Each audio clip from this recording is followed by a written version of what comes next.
¿Cuántas veces has visto un bloguero mostrar cómo retiran sus ganancias a su cuenta bancaria? Yo sinceramente no les creo nada porque parecen falsas. Vamos a comprobarlo. Hice un pequeño depósito con Mercado Pago por adelantado sin problemas y me acreditaron un bono del 500% en mi depósito. Qué bien, pero bueno, un bono es un bono. Lo importante es la verificación en el retiro. Un video honesto debería tener 3 pasos. Depósito, juego, retiro. Lo que digo es que algunas de estas capturas podrían ser falsas, pero no lo confirmo. Vamos a descubrirlo ahora jugando al Joker Jewels. No sé ni para qué lo intento. Si es obvio que voy a perder. Pero bueno, tenía que intentarlo. Vamos, vamos, vamos. Yo sabía. ¿Gané?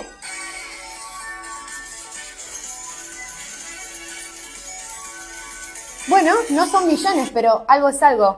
Ahora lo importante es ver si lo puedo retirar, ¿no? Voy a elegir Mercado Pago. Si este es el monto. Y llegó la notificación.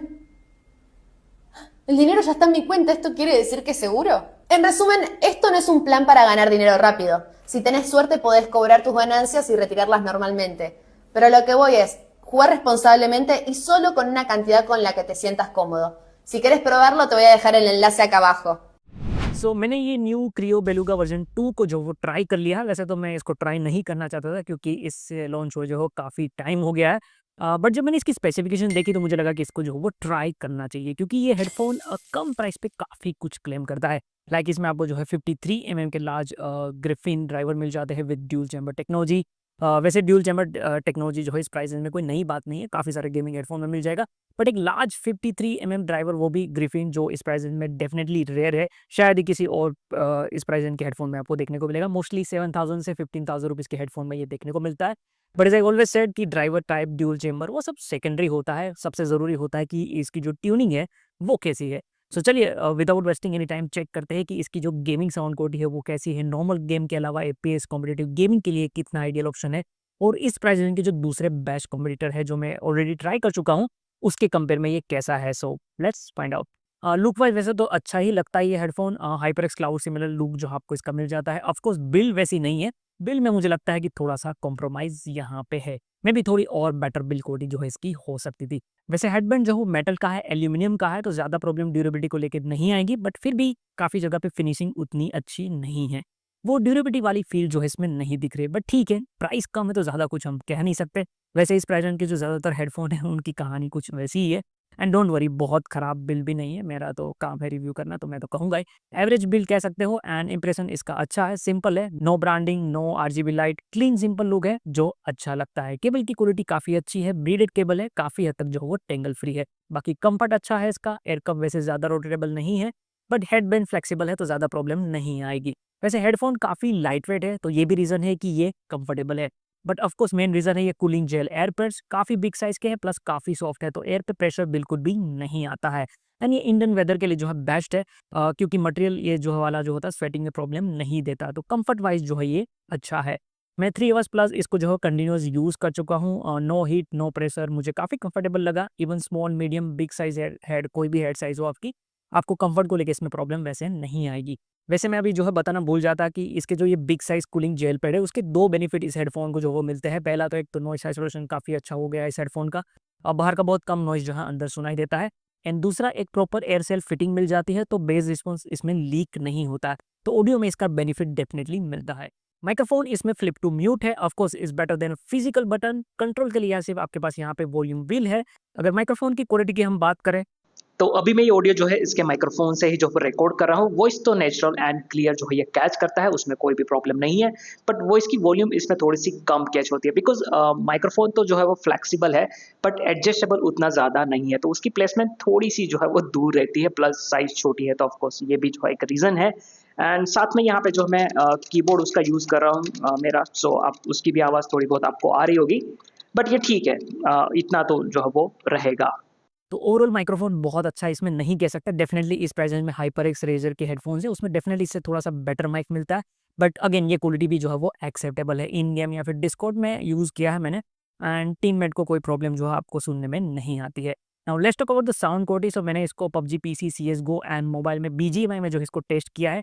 इसके अलावा of course मैंने movie and music में भी जो है इसको test किया है एंड साथ में मैं इसको जो है अपने खुद के सॉफ्टवेयर गीकमैन ऑडियो लैब पे जो है इसको टेस्ट कर चुका हूँ, जिसमें 30 plus different headphone, IM earbud testing steps होते हैं।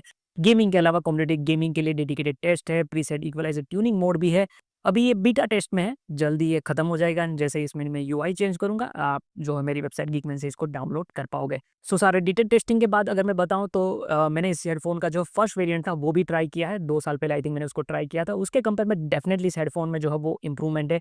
ट्यूनिंग में इंप्रूवमेंट ज़्यादा नहीं है, बट हाँ ड्यूल चैम्बर और ग्रिफिन ड्राइवर के वजह से जो है ज़्यादा इंप्रूवमेंट फील हो जाती है ना। ऑफकोर्स और लार्ज 53 mm ड्राइवर साइज़ है तो उसका भी थोड़ा सा जो है कंट्रीब्यूशन है। वैसे आई थिंक इस प्रेजेंट में यही एक गेमिंग हेडफोन है जिसके अंदर आपको जो है ग्रिफाइन ड्राइवर मिल जाता है। इस प्रेजेंट में आई थिंक दूसरा कोई हेडफोन नहीं है। हाइपर एक्सटिंगर 2 को या फिर razor black shark version 2X या फिर एक्सा E900 Pro, तो उसमें आपको पेड या फिर माइलर ड्राइवर मिलता है, ग्रिफाइन ड्राइवर जो है वो नहीं मिलता।